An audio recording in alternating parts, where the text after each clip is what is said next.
నా సినిమాలో నా సినిమాలో విపరీతమైన ఎంటర్టైన్మెంట్ ఉంటుంది కాబట్టి చాలామంది అంటుంటారు నేను ఎక్కడ అవకాశం దొరికినా అంటే ఇప్పుడు ఎవరెవరు ఏమేమి విమర్శలు చేశారో వాటికి సమాధానం చెప్పను. ఎందుకంటే సమాధానం బాక్స్ ఆఫీస్ చెప్తోంది కాబట్టి నేను చెప్పాల్సిన అవసరం లేదు.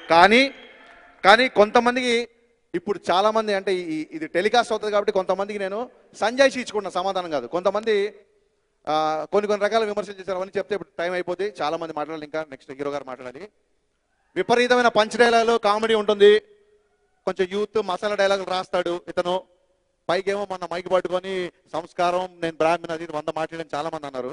నా సినిమాలో విపరీతమైన హీరోయిజం, విపరీతం ఎంటర్టైన్మెంట్ ఉండడం మూలంగా నేను రాసిన చాలా మంచి డైలాగుల కంటే కూడా ఈ ఎంటర్టైన్మెంట్ మాస్ డైలాగులే ఎక్కువ పాపులర్ అవుతాయి. ఫర్ ఎగ్జాంపుల్ గబ్బర్ సింగ్లో కోట శ్రీనివాసరావు గారు తాగుబోతుకి బానిసయ్యే పాత్ర, దానికి హీరో డైలాగ్ ఒకటి ఉంటుంది.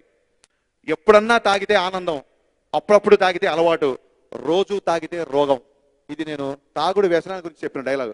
ఈ డైలాగ్ పవన్ కళ్యాణ్ గారే చెప్పారు. కానీ మనం దేన్ని హిట్ చేసాం? నాకు కొంచెం తెక్కుంది, దానికి లెక్క ఉంది, అదే అందరికీ రీచ్ అయింది. అలాగే మిరపకాయ సినిమాలో సుఖానికి సంతోషానికి మధ్య డిఫరెన్స్ చెప్పా. అమ్మాయి నేను కారులో వెళ్తున్నా అంటే కారులో వెళ్తే పెద్ద గొప్ప కాదు, బైక్లో వెళ్దాం. దేనికి రెండింటికి తేడా ఏంటంటే కారులో వెళ్ళడం సుఖంగా వెళ్ళడం, బైక్లో గాల్లో వెళ్ళడం సంతోషంగా వెళ్ళడం. సుఖం అనేది కంఫర్ట్, సంతోషం అనేది ఫీలింగ్. ఈ డైలాగ్ మిరపకాయలో ఉంది. కానీ మీకు అందరికి ఏ డైలాగ్ నచ్చింది? నాకు నోరు ఒక్కటే కాదు, నరాల్లో ఒళ్ళంతా దూలే, అదే మీకు నచ్చింది. దాన్నే సూపర్ హిట్ చేశారు. డీజేలో కావాల్సిన వాళ్ళ కళ్ళు చూస్తే చాలా కష్టం తెలిసిపోతుంది, చెప్పక్కర్లేదన్న డైలాగ్ హీరో చెప్పాడు. ఆ డైలాగ్ గురించి ఎవరు మాట్లాడరు. చిన్నప్పుడు హీరోని అక్క కాలేజీకి తీసుకెళ్తూ 18 ఏళ్ల అమ్మాయికి 10 ఏళ్ల కుర్రోని తోడిచ్చి పంపుతున్నారు. ఇలాగే పెంచండి ఆడపిల్లల్ని. ప్రస్తుతం జరుగుతున్న వాటికి ఒక ఆడపిల్లల తరఫున ఒక 18 ఏళ్ళ అమ్మాయికి ఉండే ఒక ఆక్రోశాన్ని నాకున్న స్పేస్లో ఆ డైలాగ్లో చెప్పా.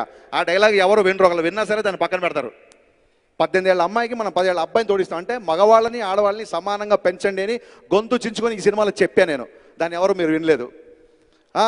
టెక్నాలజీ వచ్చిన తర్వాత, ఒరే జగన్నాథం, టెక్నాలజీ వచ్చిన తర్వాత మనుషుల మధ్య దూరం తగ్గాలి కానీ పెరిగిపోతుంది ఏమరా అంటాడు చంద్రమోహన్.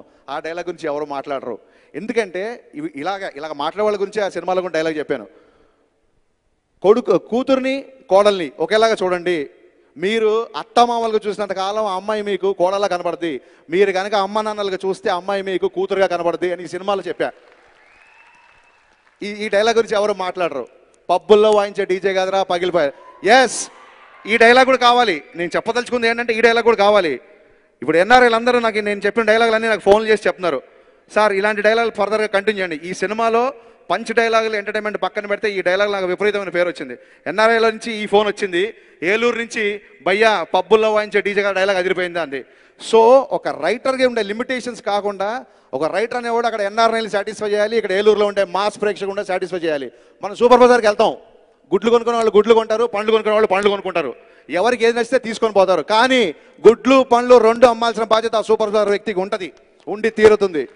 అంత మాత్రం చేత గుడ్లు కొనుక్కునే వాళ్ళు పళ్ళు ఎందుకు అమ్ముతారు మాకు ఇష్టం లేదు అనకూడదు, పళ్ళు కొనుక్కునే వాళ్ళు ఇందులో గుడ్లు ఎందుకు ఉన్నాయి మేము రావు అనకూడదు. ఎవరికి నచ్చింది వాళ్ళు